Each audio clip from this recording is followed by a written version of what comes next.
What's up, YouTube? Thrift Hunter here. We are back with part 2 of my really big jewelry haul, just showing you all the stuff I bought recently. I still haven't shown you anything I got today, which may be in part 3. I don't know. It depends on how long this one goes. Also forgot to plug in my microphone for the last one, so hopefully the audio is good on that one. We'll see which one's better, if this one has better audio or that one. And sorry about they're mowing the lawn or something outside, so there's going to be a little bit of background noise here for a minute. So here is a few more items, some rose quartz necklaces, one with a nice carved owl there. Here is a piece, so this big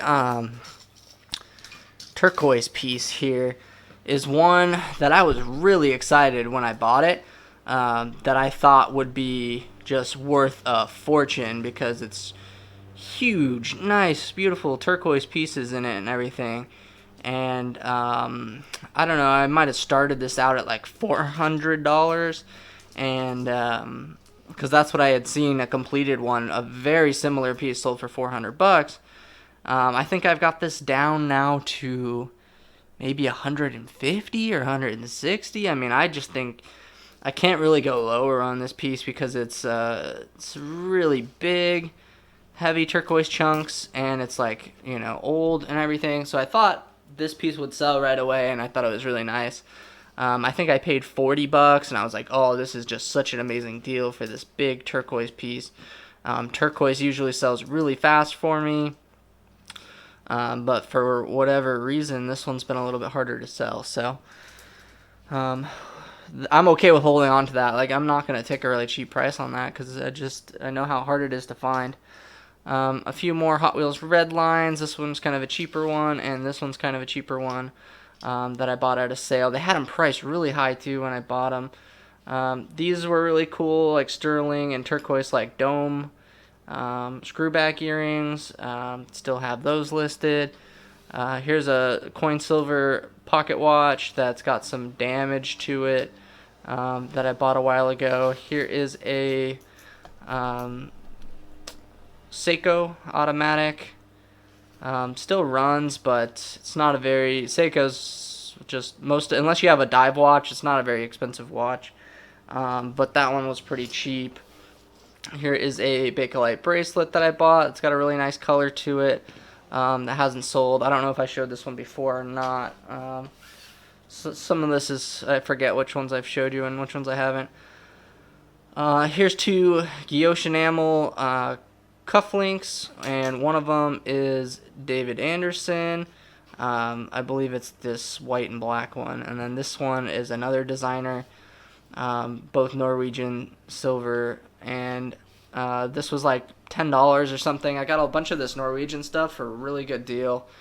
And yeah, it's another one that I thought, like, David Anderson silver cufflinks, I figured I could sell immediately, but it's another one that's just taking a while to sell, which is fine. I mean, I know what I have, so I'm not too worried about it. I'm just trying to remember what all I've showed you guys and what I haven't.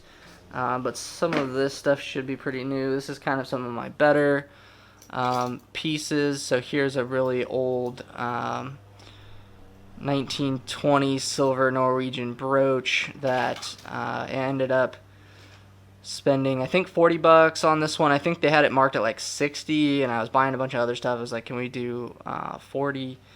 And it's marked in there. And another one that I've seen completed listings on stuff like this for all over the board on prices, but yeah, I've got that one. A little Mako shark pin, really cool carved piece. Silver and garnet cameo piece. Another really, really nice piece that is in my eBay store. Pendant and brooch. Here's one of my favorite pieces that I have had a lot of interest in, but it hasn't sold yet, probably because of the damage that's on the top side here. But when I saw this, I mean, it really just stood out to me. I mean, this looks like a painting. It's so nicely done, and this is done in guilloche enamel, which is like just how you can get this kind of detail is amazing to me. And then it's got all kinds of like inscriptions on it. It's signed. It's got a date of 1924 on there.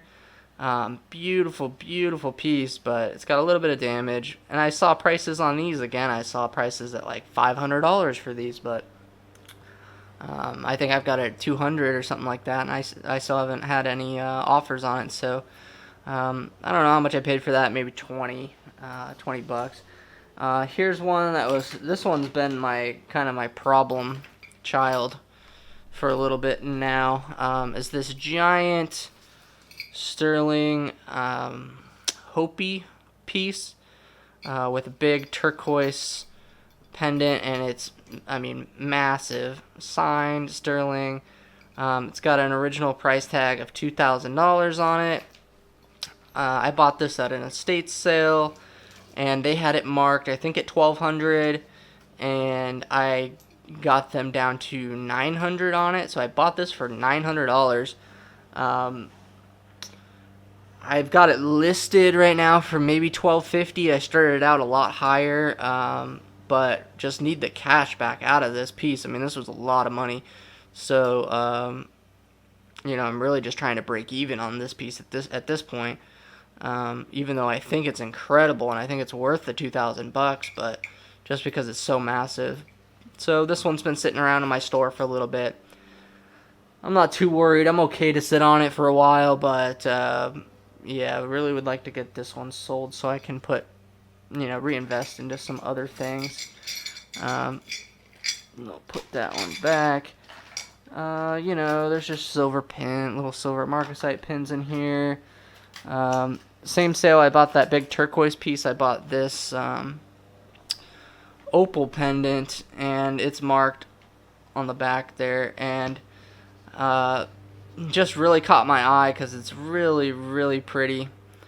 But it is a synthetic opal. I've never seen one in this size. I've seen the synthetic opals before, but never in this size and this kind of quality. If this was a regular opal, I think this would be worth a lot of money. And one of the ways you can tell that this is a synthetic opal is kind of what they call like a chicken wire pattern to the color. So it's basically like little bars stacked up like a beehive or something like that, like a honeycomb. Alright guys, we're back. We're going to go over the gold. I know a lot of people just watch for the gold, so here's the gold that I've bought probably in the last 2 weeks. I probably had more. I've been selling some of it. Some of it I haven't sold, just kind of, some of these I want to try and sell as pieces and not as scrap, basically. So yeah, I bought a lot of this at one sale that had a lot of this Alaskan gold, and then I got this special coin here, and I'll show you a couple of these pieces because they're kind of neat. I'm not gonna get into too much of the prices I paid for these. Just you guys can figure it out. It's a bunch of gold, so it's obviously got a pretty high value. Here's a little 10 karat pin, and these are interesting. I've got two of these little pieces here that are 10 karat gold on the base, and then there's nuggets around the outside here. So if you don't know too much about gold nuggets or gold panning or anything like that, usually gold nuggets are a very high carat. It depends on where they came from.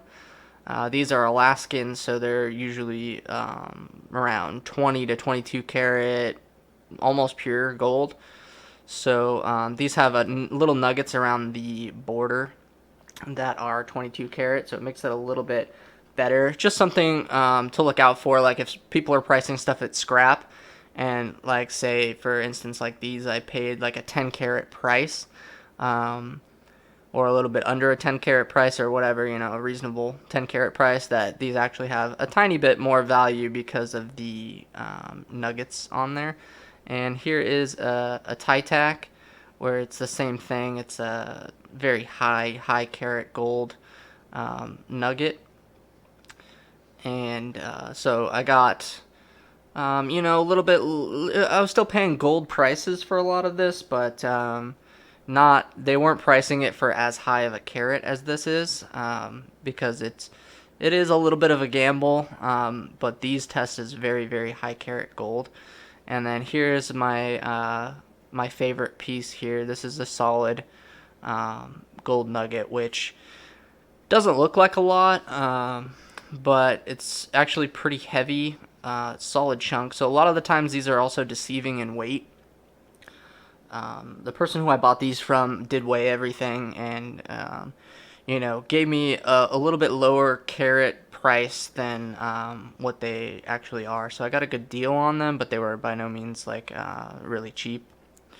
So this is what I really specifically went to go buy. I really like this nugget. And sometimes nuggets, depending on just how much character they have in the nugget, can bring quite a bit more than the price of just the gold, because it is such a rarity to find large size nuggets anymore. So yeah, there's a piece there. This is a 14 karat piece with some stones, little heart thing. This was pretty cheap. And a little gold prospector one with the nuggets around the outside again. So, if you're getting a lower carat price and you've got this higher carat gold on there, it's always a good deal. And then here's some charms that I bought that were just interesting, and I'm gonna try and get more than gold price for these if I can. If it really comes down to it, I'll scrap them if I have to. But they had a lot of charms to choose from. Some of them had stones, and they were still charging full gold prices for them, so I couldn't really buy them. I was like, I feel more comfortable buying the solid gold ones, because then at least I know the value that I'm getting there. So this is like a wasp, and he's like stinging a guy in the back, and it's just a whimsical, interesting piece. And then here's another one that's really funny, of just a train bumping into a moose and he's screaming. And this is also 10 karat gold. And I've got this price at like $250. I mean, it probably only scraps in gold at, I don't know, 150 or something like that. But the closest, the only other one I can find online is priced at $500. So I'm still cheaper than anyone else on the market that I can find. For something really unique like that. Really cool. And then, some little 14 karat textured earrings. These are completely unmarked. These were only a few dollars, I think, and they test as 14 karat gold. Always look out for these little textured pieces. It's not the first time I've bought something like this with this textured design that wasn't marked at all. I found a cuff bracelet that was gold. That wasn't marked either, that with this kind of texture. So look out for those. And some, little pearl 14 karat earrings. So that's kind of the gold there. And then I did get a really, really nice gold coin here. And, I don't want to get into too much about it, but it's a 1959 Venti Peso. And this one says right on it, 15 grams of pure gold. So this weighs 16.6 grams total, and it's 90% gold, and it has 15 grams of pure gold in it. And currently trying to sell this. This one's a hard one to sell for me online, because fees are really going to eat up a lot. I mean, on something like this, the fees alone could be $75. So I'm trying to sell this locally, probably, unless I can get quite a bit more online for it. But it is a really, really nice grade coin. And this one I got a fairly good deal on. So, I wanted to show you guys the gold. This is quite a bit of value here in gold. So I do, this stuff will be kept in a secure location. I just get worried a little bit about security with this much valuables kind of hanging around. So this will be going back to a good spot. So That's the gold. So if you're here for the gold, there's the gold I got. Nothing, I don't know. I guess it is really good, but it's not like a huge like mega gold score. But there's quite a bit. There's about an ounce, a little bit more than an ounce in this bag here. So nice pieces there. All right, so we're gonna get into the stuff I bought today, which I think is amazing and incredible, and I think you guys are gonna like it. And I'm hoping I make a lot of money off of the haul I got because I spent a lot of money. So let's get into that one.